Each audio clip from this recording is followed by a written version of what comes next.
ఆపత్కాలములో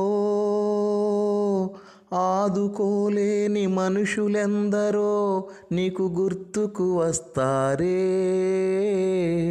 ఆపత్కాలములో నిన్ను ఆదుకుంటానన్న నీ దేవుడైన యేసు నీకు గుర్తుకు రాలేదా?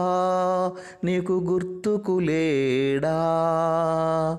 ఆపత్కాలములో లోకం వలన కలుగు బహుమానం నీకు అవమానం. ఆపత్కాలములో మనుషుల వలన వచ్చు సహాయం నీకు వ్యర్థం. ఆపత్కాలములో యూదులకు సహాయం ఏ దిక్కు నుండైనా చేయగల సమర్థుడు నీ ప్రభువు.